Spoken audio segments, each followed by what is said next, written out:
Il s'agit de la sortie de Cellou Dalein Diallo aux États-Unis, encore devant ses militants et sympathisants.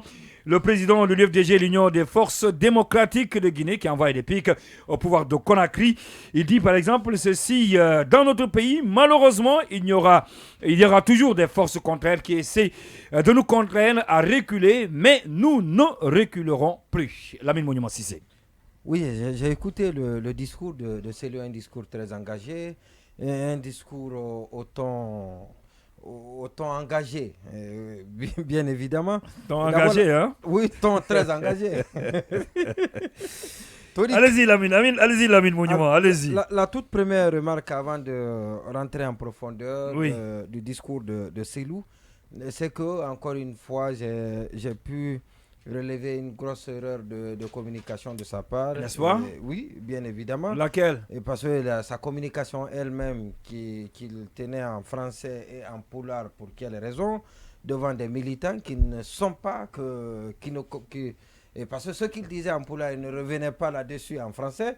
Et ça, c'est très grave de la part d'un leader de sa trempe. Mais peut-être que parce que c'est la presque totalité de ces militants présents sont des militants qui sont de la communauté, disons Peul. Alors, ces militants sont Peul.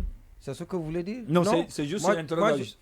Moi, je me dis, jusqu'à preuve du contraire, qu'il a des militants partout.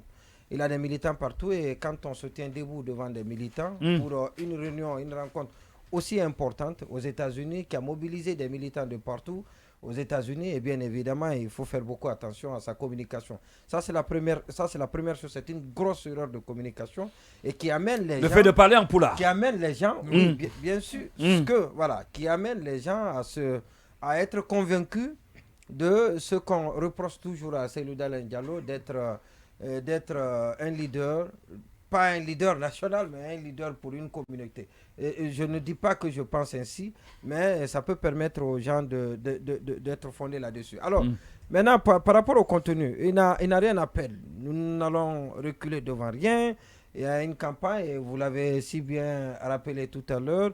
Donc, tout ce qui a été, vous les avez si bien rappelé tout à l'heure, ce qu'il a dit, c'est le Dalein Diallo. Ça vous fait rire, là, la Non, ça ne me fait pas rire. Au contraire, ça amuse Sanso. C'est Sanso qui est en train de vous distraire. Alors, il dit que la victoire n'est pas loin. C'est une façon d'haranguer sa foule, la foule, ses militants, c'est normal. Il a l'habitude d'ailleurs de le dire. Hein? Oui, il a dit en Gambie à côté, et il le redit, il le réitère, c'est normal, et parce qu'il y a beaucoup de ces militants qui sont inquiets ces derniers temps, et qui se disent quel va être le sort de Elhadji Cellou Dalein Diallo, qui a des ennuis judiciaires ici en Guinée, qui est poursuivi dans certains dossiers, qui doit répondre devant la justice pour sa gestion passée.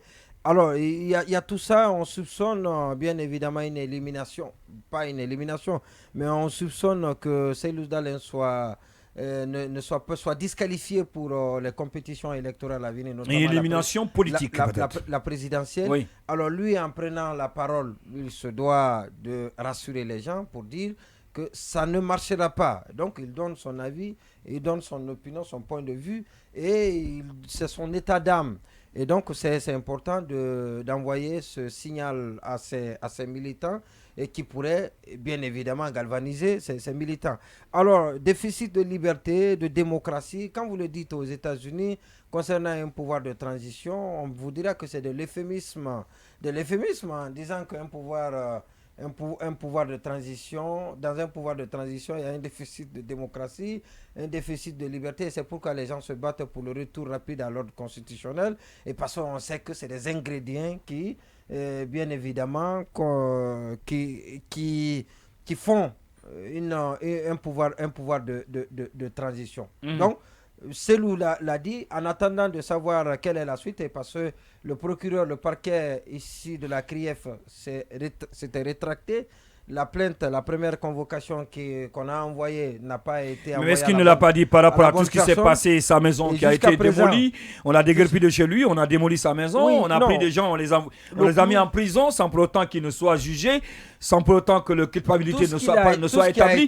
Est-ce qu'il ne l'a pas dit par rapport à tout cela? Tout ce qui a été dit, tout ce qu'il a dit là, qu'il a rappelé, c'est un itinéraire qui devrait bien évidemment le mener à ce qui est en train d'être décidé en ce moment par la CRIEF, que les gens soupçonnent de la CRIEF de prendre la décision de l'exclure de la compétition électorale, notamment la présidentielle. Je dis bien qu'en attendant de savoir quelle va être la suite réservée à cette procédure, à ce feuilleton judiciaire, et parce que le parquet s'était rétracté, la convocation qui a été envoyée, ce n'était pas envoyé à la bonne personne. Aujourd'hui, on ne sait pas ce qui est en train de se dessiner parce qu'il n'y a pas une nouvelle convocation. Est-ce que le parquet lui-même a pris la mesure de la situation, a été alerté, a entendu les discours, a entendu les cris de cœur des militants de Cellou Dalein Diallo qui soufflent dans la trompette d'un apocalypse qui pourrait arriver s'il est convoqué à la CRIEF. Est-ce que tout cela a eu raison de la CRIEF? En tout cas, on est bien en droit de se poser la question parce que jusque-là, il n'y a encore rien. Tant mieux pour les militants et pour la jusqu'ici, il dit qu'il n'a pas été convoqué parce que, en tout cas, comme on l'a dit dans nos éditions précédentes, de façon, la procédure, si elle est respectée, ce n'est pas le cas, pour qu'il puisse recevoir donc, la convocation et répondre à la justice. Oui, Boubacar Sansobari, par rapport à ce sujet, toujours, la sortie de Cellou Dalein Diallo aux États-Unis, trop d'injustice, trop d'emprisonnement injustifié, il faut que ça s'arrête. D'abord, moi, je pense que la tournée de Cellou Dalein Diallo a deux objectifs fondamentaux. Le premier, le monument l'a dit, c'est rassurer ses militants parce que depuis la convocation, le débat est posé dans l'opinion. Est-ce qu'il participera aux élections? Est-ce qu'il ne participera pas? Est-ce qu'il est éliminé? Est-ce qu'il n'est pas éliminé? Donc, il y en a qui peut-être commencent à être gagnés par la motivation, par le découragement. Et il est important pour lui d'aller vers ces gens-là pour les rassurer, de par notamment le discours qu'il a tenu. Il y a un discours empreint d'assurance. Il faut les remobiliser. Voilà, ce n'est pas la peine d'abandonner la bataille. Il faut continuer.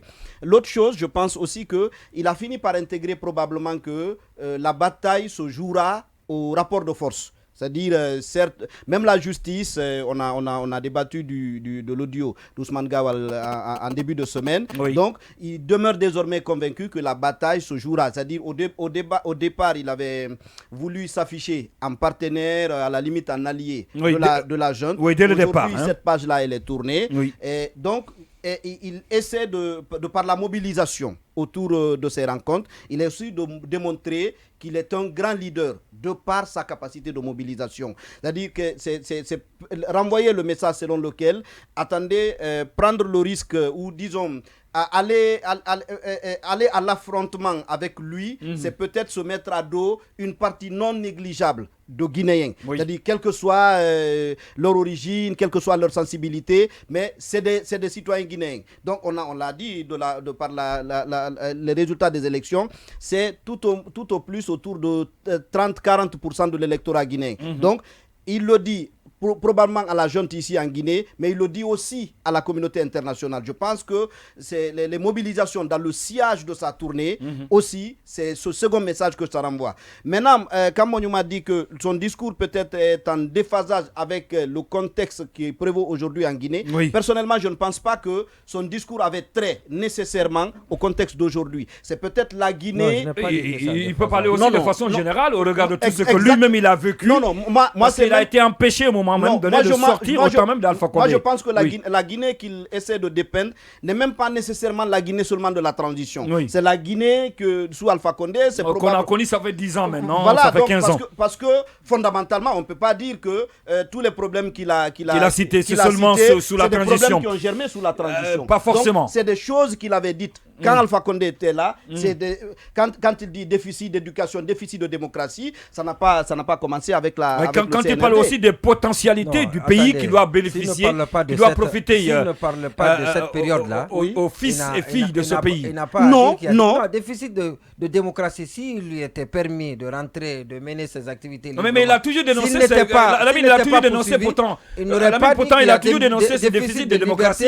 Non, attention, quand le CNRD est arrivé... Ça n'a pas évolué, il y a encore un déficit de démocratie. Il a toujours dénoncé ce déficit de démocratie. Je suis d'accord avec lui, il y a tout ça. Il y a déficit de démocratie, je suis parfaitement d'accord avec lui. Il y a déficit de liberté. Mais quand vous dites ça aux Blancs, qu'en Guinée, dans un pouvoir de non, transition c'est parce que où des militaires non, ont fait le attention, coup c'est d'État, parce que c'est vous qui a déficit de liberté, ça n'a pas Il va terminer parce que pendant tout son discours quand même. On sait que c'est ce qui caractérise les Oui, pouvoirs. Non, attention, c'est parce que c'est vous qui entendez. Pas pour qu'on aille aux élections. Non, d'accord, Lamine, il va terminer. C'est vous qui entendez transition. C'est vous qui entendez transition. Lui, il a dit Guinée. Et à l'avènement du CNRD, il était empêché de sortir du pays.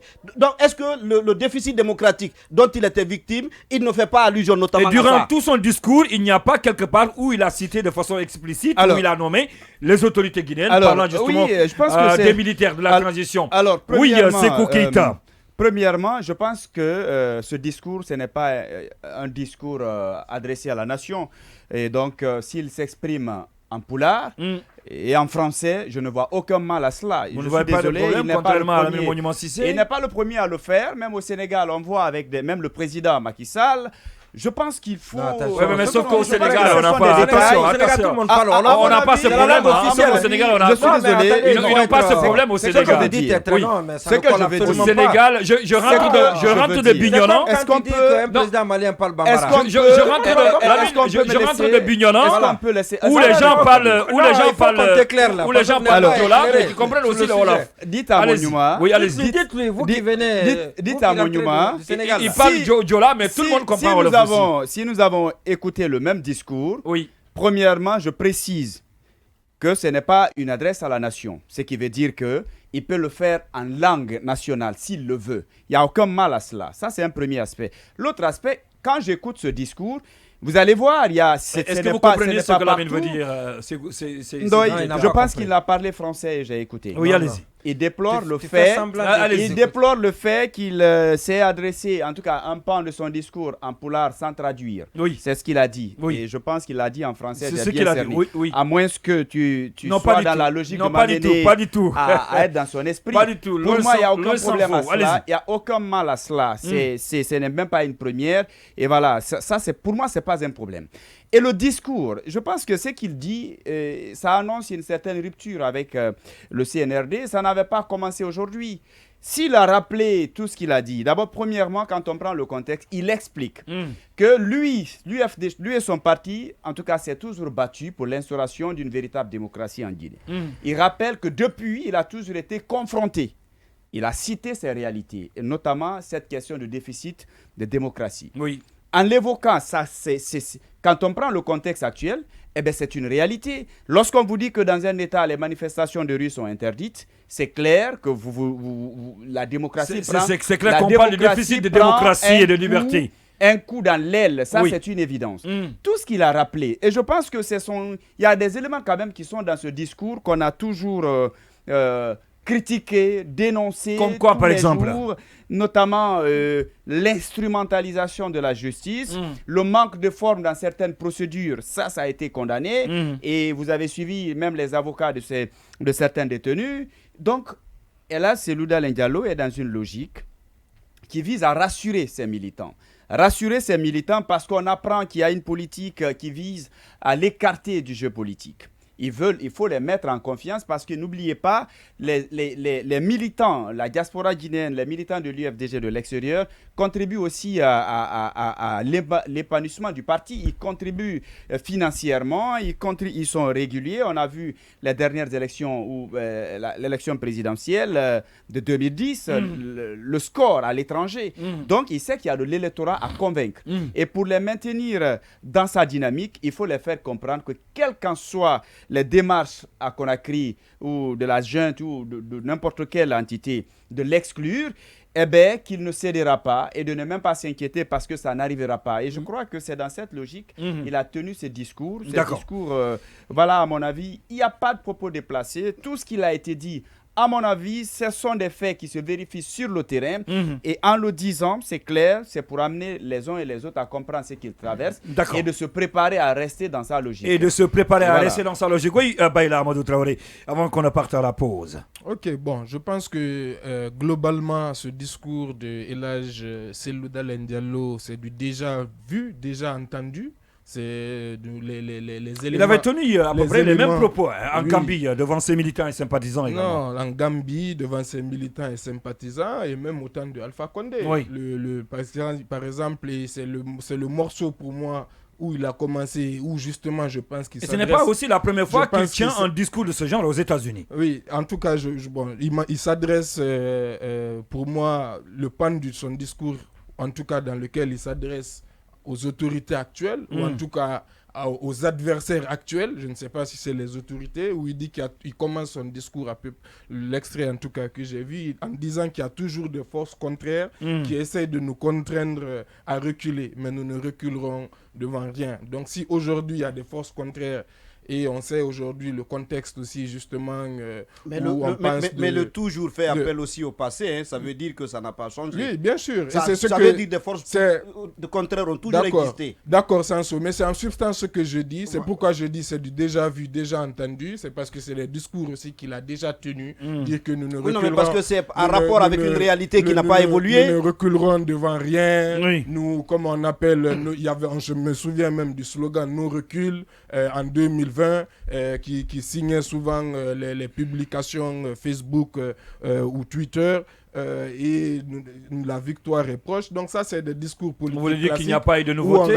Où on dénonce les mots que tout le monde connaît effectivement de la Guinée. Oui, mais est-ce que cette fois-ci, cette fois-ci, il le dit à un moment donné, où nous sommes, le pays est géré par une junte. Bien entendu. Et justement, en parlant de cette junte, on connaît le contexte particulier effectivement de sa convocation aujourd'hui qu'il a reçu, qu'il n'a pas reçu. Ça reste à déterminer sur la deuxième. Mais au-delà même sur cette convocation, au-delà du fait qu'il est reçu ou pas, il y avait un problème de fond aussi et que l'on reproche souvent aussi à la CRIEF, c'est que les faits, normalement, selon la loi, selon le code de procédure pénale, même une convocation doit indiquer clairement les faits qui sont reprochés à une personne pour le mettre en position. Ça a été déjà dit. Exactement. Oui. Maintenant, sur la question aussi, je voudrais revenir rapidement pour compléter sur la question de mots prononcés en poula. Exactement. Pour compléter ce que Sekou a dit, je pense qu'il n'y a pas à dramatiser. Vous ne trouvez pas de problème à ce sujet? Il n'y a aucun problème dans la mesure où tous les hommes politiques le font en général et c'est compréhensible. Ils ont une langue maternelle. Il y a certains proverbes et il y a certaines expressions qui viennent naturellement, comme on appelle dans la langue maternelle. On la lance. On a même vu des personnes politiques, même des présidents de la République. Mais comme Lamine l'a dit, est-ce qu'il y avait possibilité non seulement de le dire en poula, mais aussi de traduire en français? Comme je vous dis, pour permettre aux autres de comprendre. On a vu des présidents de la République en exercice s'exprimer en langue nationale dans des meetings ou dans des discours. Donc là, c'était presque, on pourrait dire, une adresse à la nation. Et personne, en gros, n'a crié au scandale. Donc ça, c'est des petits détails, à mon avis, sur lesquels il faut passer, il faut comprendre. C'est les proverbes. Et il ne faut pas aussi, bien entendu, c'est sa langue maternelle. Comme je dis, il y a certains proverbes et la plupart, moi j'ai remarqué, il y a pour plusieurs hommes politiques, même notre confrère Ali Condé le fait souvent dans cette émission, lorsqu'il y a certaines choses qu'il veut vraiment mettre l'emphase. Mais c'est différent, il fait un c'est proverbe un journaliste dans une émission de bien débat, entendu, c'est différent. Mais je vous ai déjà donné l'exemple de politique. D'une personnalité comme celle de Lamine Diallo qui s'adresse quand même je vous ai donné l'exemple. Et pour quelqu'un aussi qui cherche à être président de la République. Je vous ai donné l'exemple de politique aussi, je vous ai même donné l'exemple de président en exercice. Donc cela n'est pas la question. Maintenant, ce que je reproche à El Hasselou Dalein Diallo pour terminer, c'est le fait de continuer à se justifier, à s'expliquer, à faire le procès devant ses militants ou devant les médias. Or, cela... C'est vrai que pour l'opinion publique, pour il l'a fait en Arabie Saoudite, il l'a fait en Gambie, au Sénégal et maintenant aux États-Unis. Oui, c'est que pour un homme politique, la politisation des affaires judiciaires est une défense classique. Est une défense classique. Oui. Mais il ferait mieux, comme il l'a dit, dès l'ouverture de l'information judiciaire, qu'il est prêt de se mettre à la disposition. À condition que la justice lui inspire confiance. D'en finir avec cette lui inspire confiance. confiance. avec cette affaire. On va lire quelques messages si vous permettez. Ou pas, Oui. c'est un citoyen, c'est un citoyen guinéen. Oui. Non, quand ça ne lui inspire pas la confiance, il fait la naïveté de venir. Si la justice ne vous inspire pas confiance et que vous la fuyez, eh bien vous serez en porte-à-faux avec la justice. Vous serez en porte-à-faux avec la justice et la justice sera la légitimité de la loi. On va lire quelques messages. Et je pense que Seydou Dalein est quelqu'un de responsable. Vous avez compris. Il est responsable. On va lire quelques messages qui nous ont été envoyés par des auditeurs. Il est responsable, il doit aussi être avisé, pas naïf. Bonsoir Ndoye, c'est